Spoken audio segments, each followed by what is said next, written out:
Hello, everybody. It's Abby here from creditanddebt.org. We are joining you live on this Wednesday to kick off our new show that we're calling Ask Abby. So, with all the different changes going around, the world is just a little bit crazy right now for most of us. So, the goal is to give you the opportunity on Wednesdays to reach out, ask some questions about credit, about debt, about your finances, and we'll do our best to get those answered. We're going to try to reach out every Wednesday to start with. If you have questions in between, reach out. We will do our best to get on and answer those.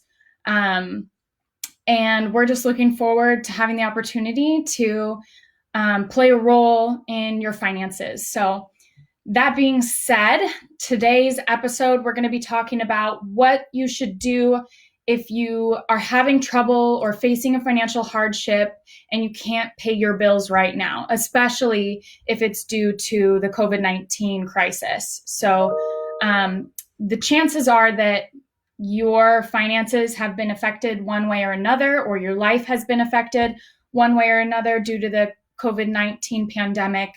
And unfortunately, a lot of people are facing financial hardships. So what we'd like to do is have the opportunity to help you answer your questions. If you have questions, shoot them at me. We will get those answered to the best of our ability. So one of the first things we wanted to talk about is what to do if you can't pay your car payment. You do have options with car payments. Most lenders do offer borrowers the opportunity to skip or defer their car payment. So in order to do that, especially right now, lenders understand a lot of them are doing their best to acknowledge that with the health crisis comes financial crisis, unfortunately. So reach out to your lender, ask them what the opportunities are. A lot of times it might be you might have a hard time getting hold of your lender if that's the case, or if you just like to avoid that wait time, that hold time on the phone with them, go ahead and just go to their website, go to whatever website you go to pay your bill. If you pay online, go to their website, see what opportunities they have. They might have a form right on their website that you can just fill out and request to skip or defer that payment.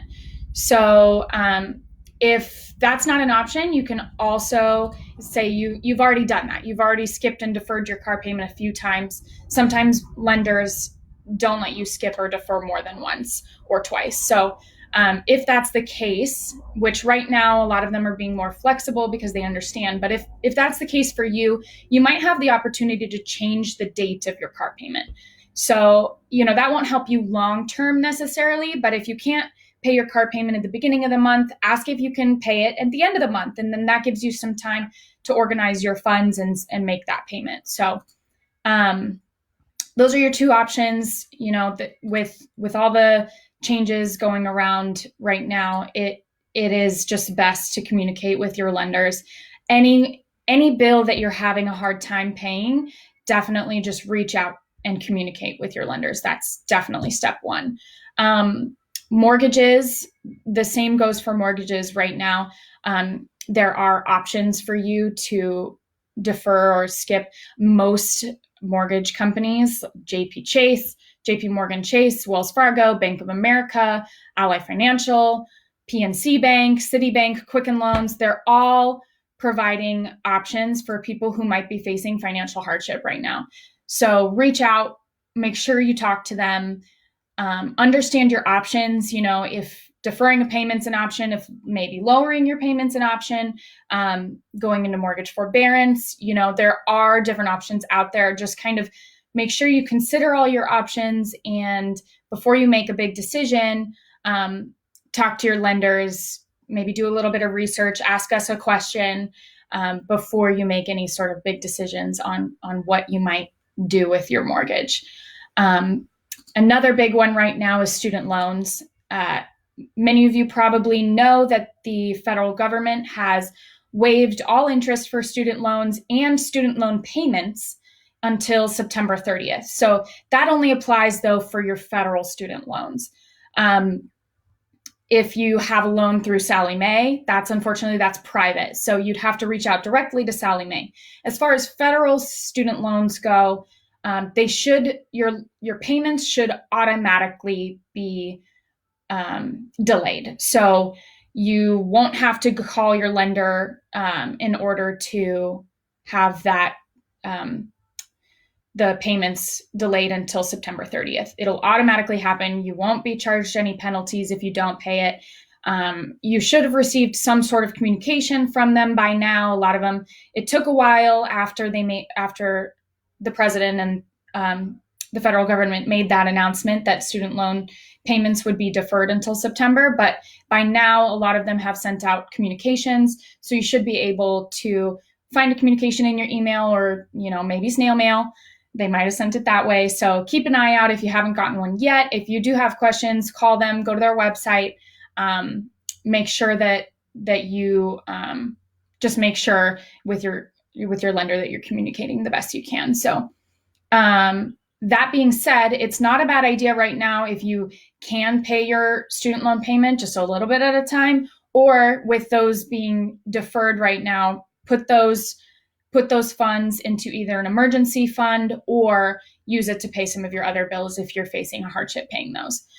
So that's a great way right now to be able to get a little break with your student loans and put it towards something else where you might need it more. The same goes for utilities. If you're having a hard time paying your rent, different states have different regulations right now. So some states, their state government has said that you can't be evicted if you can't pay your rent. Obviously talk to your landlord, communicate with them if you're having a hard time making those payments. And the best thing to do is just have that communication, even if unfortunately that's a hard conversation to have for sure. But if you can't pay your rent, if you're having a hard time paying your utilities and just those kinds of things, just communicate the best you can. Understand that, everybody might be going through a hardship right now. So communication is huge, and look at your state regulations, look at some federal regulations. If you're in a state that has those eviction laws, make sure you understand that that is your right. So just take a look at what your options are before you make any big decisions. The last thing we wanted to talk about is the coronavirus stimulus payment. So if you are facing hardships with that loan, those payments should be coming out later next week. If you are an individual and your annual gross income is $75,000 or less, you will receive $1,200 from the federal government. So that stimulus allows you to hopefully make a couple more payments or communicate with your lenders that you can't make the full payment, but you have X amount that you can put towards it this month. A lot of lenders are being very considerate at this time. So make sure you're communicating with that. If you are married and filing your taxes jointly and your income is $150,000 or less, then less than $150,000, then you will receive double that, so $2,400. So I think that should answer a lot of questions about what you should do if you can't make your payments. As far as the Corona stimulus payment, we will have another live video to answer more questions about exactly how that works, exactly how to make the most of that payment. That being said, if you have any questions, please reach out to us. We will be live next Wednesday again at around 10 a.m. So reach out to us, like our page, follow our page. We are here to help. So ultimately, if you have questions about, I can't make my payments, I have racked up X amount of dollars in debt on my credit cards, we can help you. So we have options for free credit counseling. We have a great partner with credit.org. So please just reach out. We can get you connected to the right people and get you help before or after, you're not alone in this. There are a lot of people going through hardships right now, and we're here to help to the best of our ability. So like our page, follow our page, and make sure to join us next Wednesday at 10